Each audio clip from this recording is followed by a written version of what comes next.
de loin. Vie de loin, ça en moto, hein?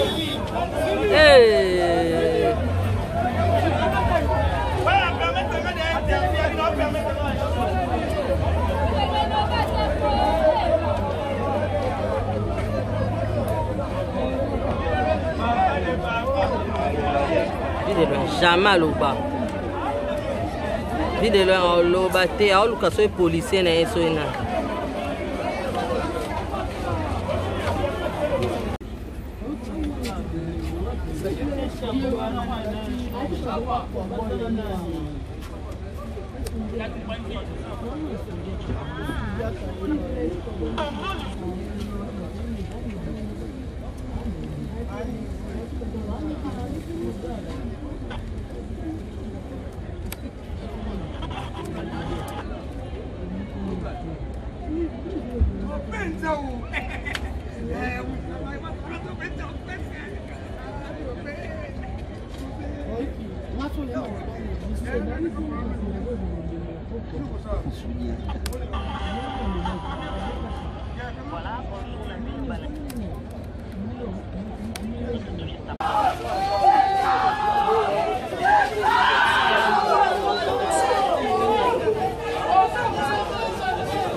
Alukele mai.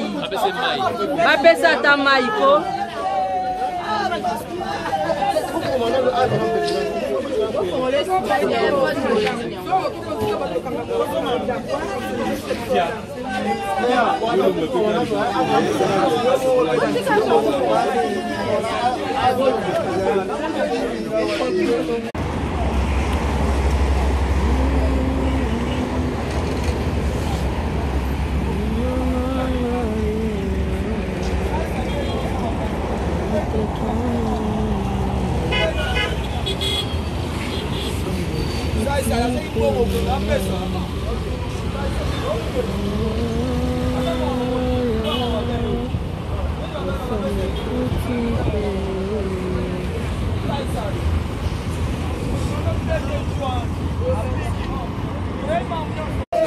Aussi, ça, aussi fier dans les là.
C'est choquant.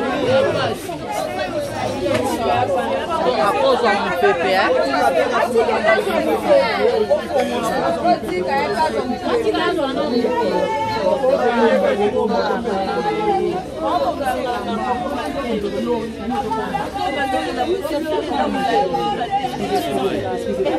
Alukele mai. Mapesa ta mai ko.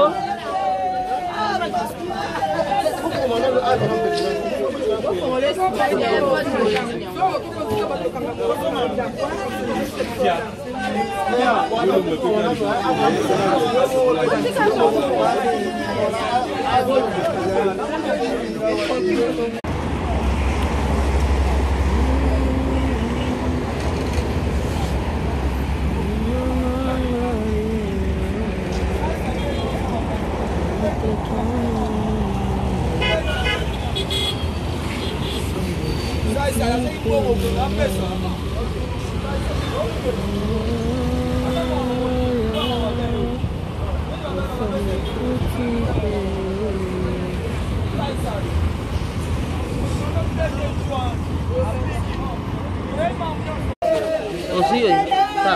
Você fica lá onde vai.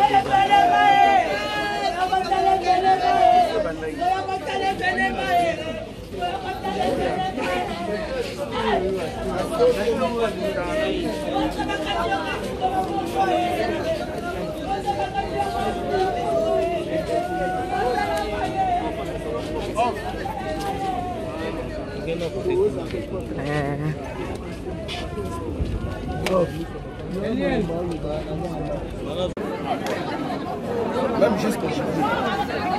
À ce moment-là, on dirait que ça a toujours la vie. On dirait que c'est un théâtre. Parce que le droit pour la quitter. Et ce jour-là, c'est bien venu en Suède. Et le matin, il fallait assis là. Même le bureau, c'est il m'a dit ça. Il m'a dit Donc, la famille n'a plus.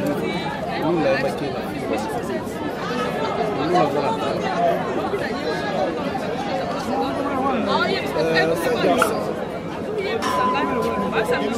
Ah, il dit quoi? La vie n'a pas été ce que nous avons expliqué. On a un aïe, on a un vieux. On a un CPD, qui est tout le monde.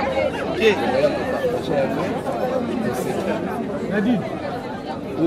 peut-être que ça n'a qui a jusqu'au monté. Il faut nous parmi les premiers comédiens qui ont joué dans le film.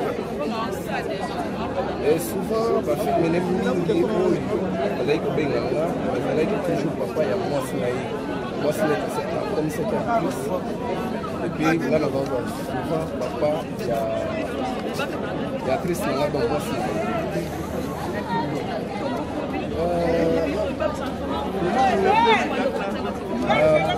c'est le combo il y a moko où ils allaient quitter la comédien FDC.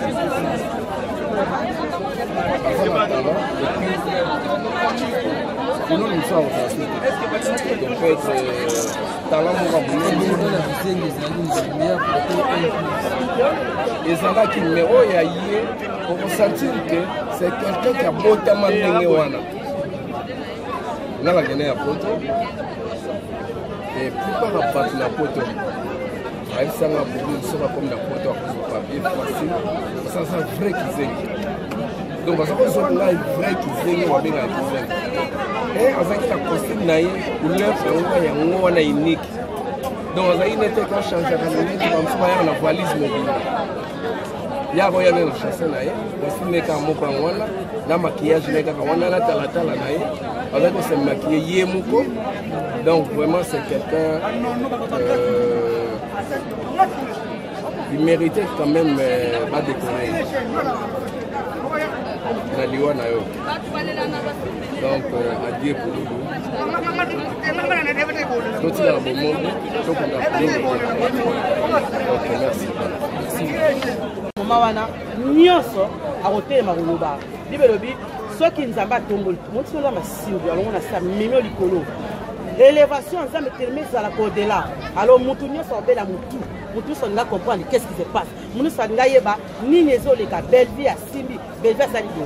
Belleville à soit artiste, non? Et comme il se trouve Belleville. Donc, si quand on actualité, moi je dirais que félicitations Belleville TV, courage, continuez aux salayo pour l'anda batouba ou l'obate. Vous allez déterminer la vie na yo. C'est ton temps. Profitez de ton na yo. Va de l'avant. Pour l'anda ou la batouté. Un mot pour la maman Olive. Maman Olive. Maman Olive, merci beaucoup encore une fois. Pour les bosser, merci. Merci maman pour l'assistance. Merci pour mon aki. Donc, maman Angèle Kanam, Azaki et Papa Koulou, a fait si bon, il faut appeler ça. Donc, tout ça, vous avez ma tanga. Bon, on va maman Olive a fait ça qui est dépensé à mes présidents mingité. Parce que Stade Vélodrome, parce que la loi qui a déjà la grâce pour là. 3 ans, moi, c'est joué un avis, 60 joueurs un avis. Et puis, 5 personnes, les amis de Chico Koulou, va louer ça à Vélodrome, terrain à Vélodrome. Donc, au foot, à un moment, il faut aussi foot à Kiango. Ça dit que tant que ça, va calquer, ni va aussi pour la famille Koulou, on compte à stade déjà loué. Il y a Makamusu qui tout artiste et comédien qui ont cotisé, on a biso. Nous avons 5 groupes, on a groupe Nyonso, on a $10, $20, $5, 5 000 francs pour assister à Nyonso, on a un groupe à notre touché, on a un écotique et pour aider moi ça pour nous, le roi a fait commerce pour soutenir pour Sarah Linga pour la maman. Donc, et ça y est que, on Nyonso, on a biso pour ça et pour soutenir les familles. Donc merci beaucoup maman ni maman, zamba bati la yo, olanda batwa lo bati basaka bana mboka, comprendre na yo. Leader nyos ba finga rayo. Donc leader c'est ba finga de ces affaires leader. Donc courage, zana biso ka utika no bisete. Merci na bana. Merci na bande nyos ba la nanga partout. Na petite sœur nanga moko, atika nga na place sona ka nga moko Christelle maman. Les qui nanga moko maman souffrir. Belé côté là, mais bon, Dieu t'a fait pour moi. Mais il est bien. Merci beaucoup à la papille de la messe, Christelle maman. C'est vrai, Naza député national, mais avant tout, je suis aussi un artiste, opérateur culturel, producteur. Là aussi, la réunion, on a parlé du peuple. On a signé Madame la Présidente. Après, ça m'a permission, on a assisté bien sûr. On a levé du corps à Pouloulou. Pouloulou, c'est un jeune frère. Hein. C'est vraiment un jeune frère qui venait régulièrement pendant un an. Il fallait même la produire en 2020, c'est un peu ces cas affrontement qui m'a dit. Je me souviens qu'il m'a même taquiné. C'est un vieux, on va produire une athée. Et puis, aussi, on a produit aux Alamines, à Braza, tout en Angola. Dans tout le monde, il y a Angolais. Bref, il est parti plus que moi. Et ça, c'est vraiment très triste de perdre un grand artiste comme Pouloulou. Je tiens à présenter ma condoléance à la famille biologique, mais aussi à l'artiste Nyos congolais, ma comédien, précisément. La grande condoléance, la Bissokara, Kimi Ezala, Bolingo Ezala, Tokunaye, na Kimi Nyos, parce qu'il est digne de recevoir cette dernière couloir. Bref. Pouloulou est un grand artiste, comme on le dit souvent, un artiste ne meurt pas. Pouloulou restera en vie à travers ses œuvres, à travers ses télédramatiques, à travers ses publicités, à travers ses pièces de théâtre. Pouloulou est un artiste magnifique que nous garderons bien sûr dans nos cœurs. Alors, honorable, le Bamitro, le lot, quand on a dit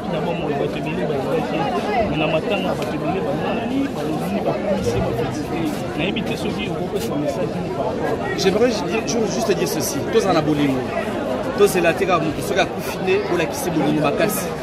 Bolingo est à l'attente aux alliés vivants. Après, dernière demeure, on a vu Sotoé Baraté Mangwe Salama. Bolingo est à la plus de notre vivant que pendant bien sûr mort Nabiso. Mais aujourd'hui, nous n'allons pas polémiquer. Ce qui est fait est fait. Il est parti, il ne reviendra plus. Aujourd'hui, je présente ma condoléance à la artiste tout, la famille biologique, parce que ça doit être très dur aussi pour sa famille biologique, à Tikiban Amike. J'espère que Bissou en tant que politique, en tant que politicien aujourd'hui, de ressentir tout au niveau du Parlement, que la loi Isala, il y a le statut de l'artiste. Politique culturelle et pour Salama et pour aider les artistes. C'est-à-dire qu'un artiste est un coup de fil. Mais bananaye, pour vivre dans ça c'est un peu le travail au niveau du Parlement en tant que député national.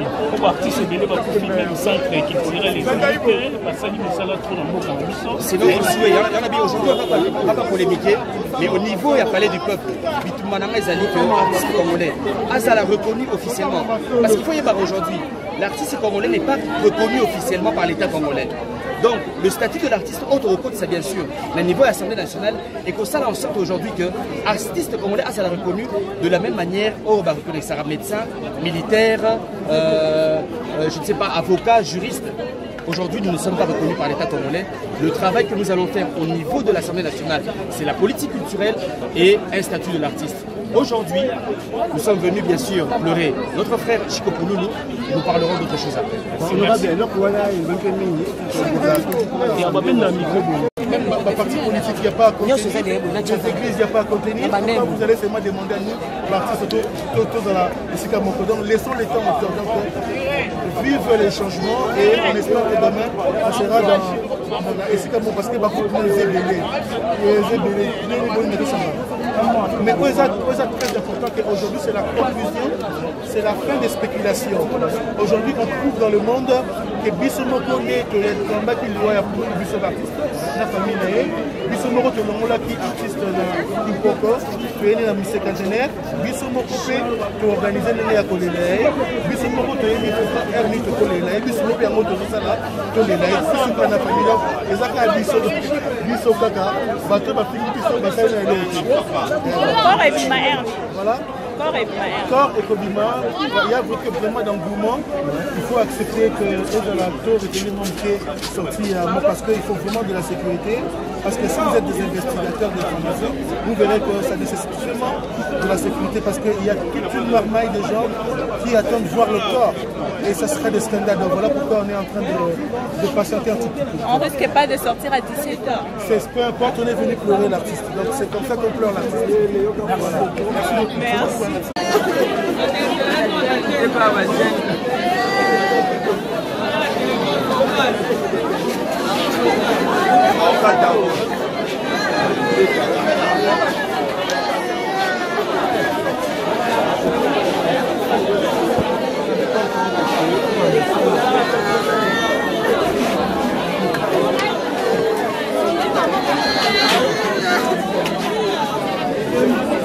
omona oti baotuna beti deja oyaka na force